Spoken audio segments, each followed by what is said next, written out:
Good morning. So I read a piece recently about Greg Raymer, known on the poker circuit as Fossil Man.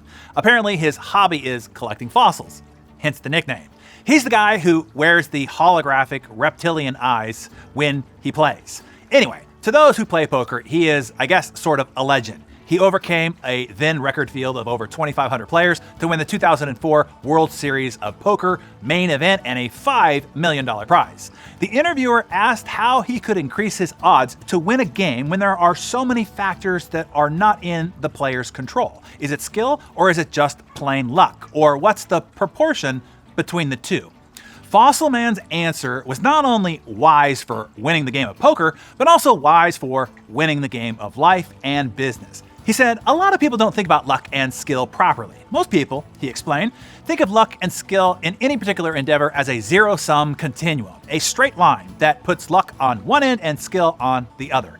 That would mean that if you said that an outcome is determined by 40% luck, it must be 60% skill then. Or if it's 90% luck, then the outcome must rely only on 10% skill. But luck and skill, the Fossil Man insisted, are not on the same axis at all. And that makes all the difference. So we'll keep the poker metaphor here going, but I'll translate it to life and business afterwards. So there is a great amount of luck involved in the cards that you're dealt in poker. You have no control over it, and thus you should not allocate any energy in trying to will something one way or even react negatively or positively to your deal. It just is what it is.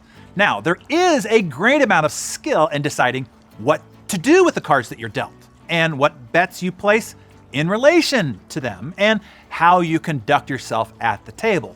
Those are all factors of skill. On the luck side, the odds for everyone around the table are the same.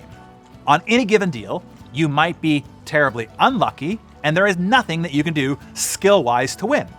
But the most skillful players essentially better their odds over time. If the odds are the same for everyone, more skill results in better decisions with the cards that you're dealt and ultimately gives you a better chance of winning in the end.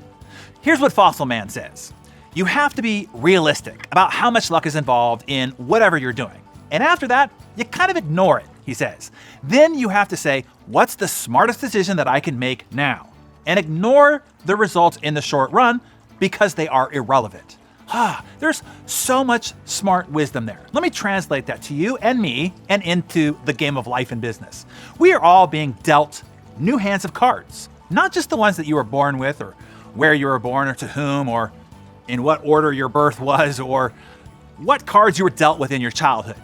But you are also getting new hands every day. You have an important meeting to get to, and the freeway is clogged up. You're supposed to distribute the report at the upcoming important meeting, and the printer is jammed. You have an important date or presentation, and you're having a bad hair day. You're in a brainstorming meeting, and someone says something to cut you down. Those are hands of cards that you're being dealt. As Fossil Man says, don't get emotional about it, one way or the other. The freeway, the printer, your hair, the colleague's comment, you don't have any control over it. It just is what it is. The only question is, now what?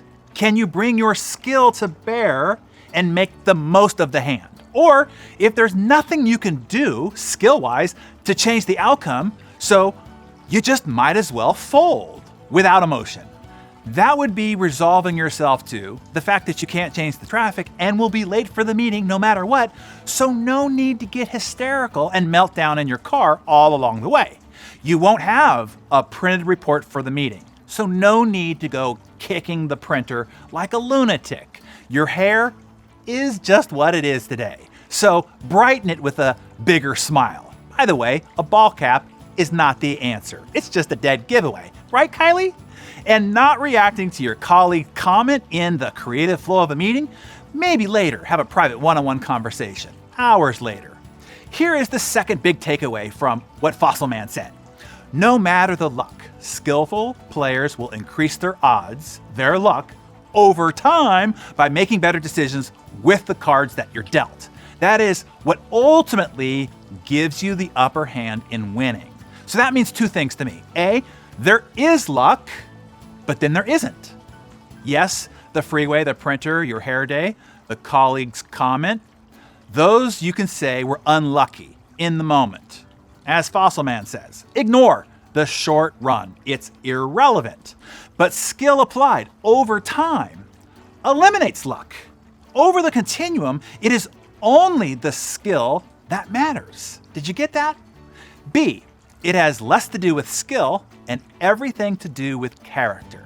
Because skill needs the long horizon to overcome any odds. It will take the character of discipline and work ethic applied consistently over time to ultimately succeed and then sustain that success. It is the compound effect of all that applied skill that basically guarantees you're becoming a winner. This should be good news to you. This means it doesn't matter what cards you have been dealt since childhood or that you have in your hand right now. Just keep applying the skill of making the right, even small, seemingly insignificant, in-the-moment decisions consistently and over time. And it will, I promise, compound and vastly overwhelm any odds of bad luck that you're facing. The compound effect guarantees your success, no matter your luck or lack thereof. Isn't that good news? The key to it all, of course, is consistency. And that is what requires character. That is why you showing up here every morning is so essential. Even if in the moment it looks as if it's not making any difference, there are no visible results after just one episode, just know the compound effect has been ignited and transformation is underway. Little by little, day by day, the odds are starting to turn in your favor. You are on your way to winning.